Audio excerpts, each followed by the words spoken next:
اسلام میں خواتین کی قدر نہیں کی جاتی۔ اسلام ایک انتہائی جابرانہ نظام ہے۔ جو لوگ کہتے ہیں کہ عورتوں کو کوئی آزادی حاصل نہیں، ہم انہیں کہتے ہیں اگر خواتین کو اپنی عزت، آرام اور سکون کا پتہ ہو جو اسلام انہیں دیتا ہے تو پھر دنیا کی تمام خواتین فوراً اسلام قبول کر لیں گی، اور ہمیں اس بارے میں پورا یقین ہے۔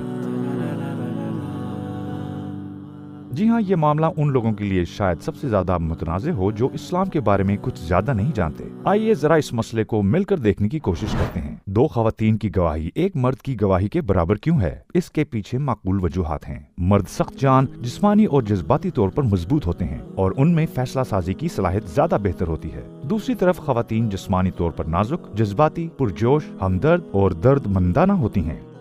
جی ہاں، خواتین پرجوش ہوتی ہیں، لہٰذا عام طور پر وہ دماغ کے بجائے دل سے فیصلہ لیتی ہیں اور اکثر اوقات مشکل حالات کو اپنے آپ پر حاوی کر لیتی ہیں۔ وہ جذبات پر زیادہ انحصار کرتی ہیں کیونکہ ہمدردی اور درد مندی کا پہلو ان پر غالب آ جاتا ہے۔ اللہ نے اس معاملے میں خاتون کو اکیلا نہیں چھوڑا بلکہ ایک اور عورت کو اس میں شامل کر کے دونوں کو ایک دوسرے کا سہارا بنایا تاکہ وہ مناسب فیصلہ کر سکیں اور احساسات اور جوش پر قابو پا سکیں۔ گواہی دیتے وقت خطرے کا بھی پہلو ہوتا ہے۔ مثال کے طور پر اگر کوئی عورت کسی قاتل یا چور کے خلاف گواہی دیتی ہے جب خوف اور دھمکی کا سامنا ہو تو پھر وہ سچ بولنے سے ڈرتی ہے۔ اس موقع پر یہ عورت کے تحفظ کے لیے اہم ہے کہ وہ اکیلی نہ رہے اور یہ کہ دو گواہان ہوں۔ آئیے ذرا ایک مثال کے ساتھ وراثت میں حصے کے مسئلے پر غور کرتے ہیں۔ مثلاً جب لڑکی شادی سے پہلے اپنے گھر میں ہو تو اسے کمانے کی ضرورت نہیں پڑتی۔ اس کے والد یا قریبی رشتہ دار اس کی دیکھ بھال کے ذمہ دار ہوتے ہیں۔ اس کی تمام ضروریات ان کے ذریعے پوری کی جاتی ہیں۔ ٹھیک اسی طرح شادی کے بعد بھی اسے کچھ زیادہ کرنے کی ضرورت نہیں ہوتی۔ اس کا شوہر اس کی تمام ضروریات اور دیکھ بھال کا ذمہ دار ہوتا ہے۔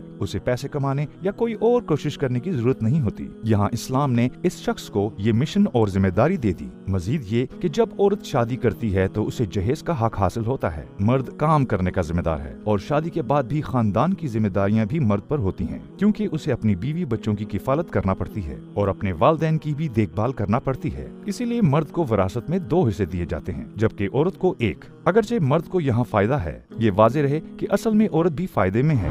جاہل لوگوں کے اعمال کے لیے اسلام کو مرد الزام نہیں ٹھہرایا جا سکتا۔ اگر ہم اپنے نبی صلی اللہ علیہ وآلہ وسلم کی زندگی پر ایک نظر ڈالیں تو پتہ چلتا ہے کہ خواتین کا کیا مقام ہے۔ مثلاً ایک حدیث میں ہے، آپ نے فرمایا تم میں سے بہترین وہ ہے جو اپنی بیویوں کے لیے بہترین ہو۔ اس کے علاوہ ایک اور مشہور حدیث ہے کہ ماں کے قدموں کے تلے جنت ہے۔ ایک شخص ہمارے نبی کے پاس آیا اور پوچھنے لگا، یا رسول اللہ، لوگوں میں سے میرے اچھے سلوک کا سب سے زیادہ مستحق کون ہے؟ آپ نے فرمایا، تمہاری ماں۔ اس نے پھر پوچھا، پھر کون؟ تمہاری ماں۔ رسول اللہ نے جواب دیا۔ اس نے پوچھا، پھر کون؟ آپ نے فرمایا، تمہاری ماں۔ اس نے پھر پوچھا، پھر کون؟ تو آپ نے فرمایا، تمہارا باپ۔ سب سے کامل ایمان والا وہ ہے جس کا کردار اعلیٰ ہو، اور تم میں سے بہترین وہ ہے جو اپنی عورتوں کے لیے بہترین ہو۔ آج کل ان مردوں کے بارے میں جو اپنی بیوی کے لیے گاڑی کا دروازہ کھولتے ہیں اور شفقت سے پیش آتے ہیں، ہم یہ کہتے ہیں کتنا نفیس اور شریف آدمی ہے۔ ایسے موقع پر ہمارے نبی کیا کرتے تھے؟ آئیے اس پر روشنی ڈالتے ہیں۔ حضرت انس بیان کرتے ہیں اور فرماتے ہیں، ہم خیبر سے مدینے کی طرف آ رہے تھے تو میں نے دیکھا رسول اللہ اپنی واسکٹ اونٹ کے کوہانوں کے گرد لپیٹ رہے ہیں تاکہ حضرت صفیہ آرام سے بیٹھ سکیں۔ پھر آپ اس اونٹ کے پاس بیٹھ گئے اور اپنا گھٹنا زمین پر رکھ دیا اور حضرت صفیہ آپ صلی اللہ علیہ وآلہ وسلم کے گھٹنے پر قدم رکھ کر سوار ہوئیں۔ ہمارے نبی جو ہمارے لیے عملی نمونہ ہیں، ہمیں سکھاتے ہیں کہ ہمیں اپنی خواتین کو کیا مقام دینا چاہیے۔ اسلام نے خواتین کو بے شمار سماجی مراد دی ہیں۔ اسلام کی تبلیغ کے نتیجے میں خواتین کو بہت سے حقوق ملے جو ان کے پاس پہلے نہیں تھے۔ قرآن و سنت میں ایک لفظ بھی ایسا نہیں جو عورتوں کو علم حاصل کرنے سے روکے۔ اس کے برعکس ہمارے نبی خاص طور پر خواتین کی تعلیم پر زور دیتے تھے اور ان کے حقوق کے تحفظ کو یقینی بنایا کیونکہ ہمارے نبی جانتے تھے کہ وہ نظر انداز کیے جائیں گے۔ آئیے ان میں سے 1-2 کا جائزہ لیتے ہیں۔